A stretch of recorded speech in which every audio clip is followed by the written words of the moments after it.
നമസ്കാരം. ഹേമ കമ്മിറ്റി റിപ്പോർട്ടും അതുമായി ബന്ധപ്പെട്ടുള്ള വിവാദ പരാമർശങ്ങളും സർക്കാരിന്റെ നടപടിയെടുക്കാത്ത നിലപാടുകളുമൊക്കെയാണ് ഇപ്പോഴത്തെ പ്രധാനപ്പെട്ട ചർച്ചാ വിഷയം. മലയാള സിനിമാ മേഖല എന്ന് പറയുമ്പോൾ തന്നെ ഇപ്പോൾ ഏറ്റവും കൂടുതൽ ആളുകൾ സംസാരിക്കുന്ന വിഷയം തന്നെയാണ് ഹേമ കമ്മിറ്റി റിപ്പോർട്ടും അതിന് പിന്നാലെയുള്ള നടപടികളുമൊക്കെ. എന്നാൽ ഇതിനിടയിലൊക്കെ അതിനേക്കാൾ കൗതുകമുണർത്തുന്ന ഒരു റിപ്പോർട്ട് പുറത്തു വരുന്നുണ്ട്. അതായത് സാക്ഷരതാ മിഷൻ നടത്തുന്ന 7ാം ക്ലാസ് തുല്യതാ പരീക്ഷയ്ക്ക് പങ്കെടുത്തിരിക്കുകയാണ് നടനായ ഇന്ദ്രൻസ്. തിരുവനന്തപുരം അട്ടക്കുളങ്ങരയിലെ സെൻട്രൽ സ്കൂളിൽ വെച്ച് അദ്ദേഹം പരീക്ഷ എഴുതി. നടന് അഭിനന്ദനങ്ങൾ അറിയിച്ച് മന്ത്രി ശിവൻകുട്ടി ഉൾപ്പെടെയുള്ളവർ രംഗത്തെത്തുന്നുണ്ട്. തന്റെ 68ാം വയസ്സിലാണ് ഇന്ദ്രൻസ് 7ാം ക്ലാസ് പരീക്ഷ എഴുതുന്നത് എന്നത് ഏറെ ശ്രദ്ധേയമാകുകയാണ്. 10ാം ക്ലാസ് തുല്യത നേടുക എന്നതാണ് ഇന്ദ്രൻസിന്റെ ലക്ഷ്യം.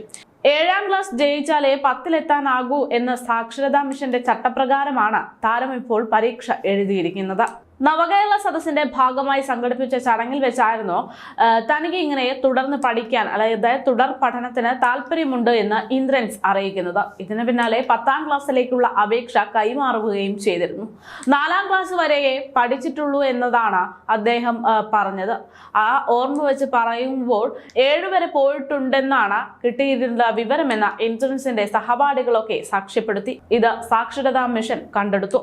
സ്കൂളിൽ പോകാൻ പുസ്തകവും ഇല്ല എന്ന അവസ്ഥയിലായിരുന്നു താൻ സ്കൂൾ വിദ്യാഭ്യാസം നിർത്തി തയ്യൽ ജോലിക്ക് പോയത് എന്നതായിരുന്നു ഇന്ദ്രൻസ് മുമ്പ് പറഞ്ഞിരുന്ന വാക്കുകൾ. എന്തായാലും അദ്ദേഹത്തിന്റെ ഇപ്പോഴത്തെ ഈ പരീക്ഷ എഴുതാനുള്ള താല്പര്യം അത് ജനങ്ങളിൽ ഏറെ കൗതുകം ഉണ്ടാക്കുന്നുണ്ട്. അത് മാത്രമല്ല, സ്കൂൾ പഠനം നിർത്തിയെങ്കിൽ പോലും വായനാശീലം വിടാതിരുന്ന അദ്ദേഹം കുറെ കാര്യങ്ങൾ മനസ്സിലാക്കിയിട്ടുണ്ട് എന്നതാണ് പറയുന്നത്. അത് വലിയ മാറ്റങ്ങൾ ജീവിതത്തിൽ ഉണ്ടാക്കിയെന്ന് ഇന്ദ്രൻസ് തന്നെ പ്രതികരിച്ചിട്ടുണ്ട്.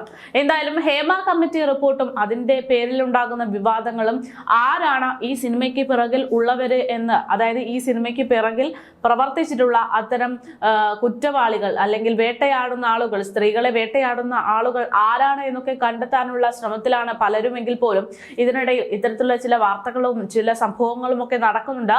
അത് അധികം ആരും ശ്രദ്ധിക്കാതെ പോകുകയാണ്. എന്തായാലും ഇന്ദ്രൻസ് എന്നും ജനങ്ങളിൽ, ആരാധകരിൽ കൗതുകം ഉണർത്തിക്കൊണ്ടേയിരിക്കുന്നു എന്ന് തന്നെയാണ് ഈ റിപ്പോർട്ടുകൾ പുറത്തു വരുമ്പോൾ പറയാനുള്ളത്. പ്രായം പഠനത്തിന് ഒരു വിഷയമേ അല്ല എന്ന് അദ്ദേഹം തെളിയിച്ചിരിക്കുകയാണ്.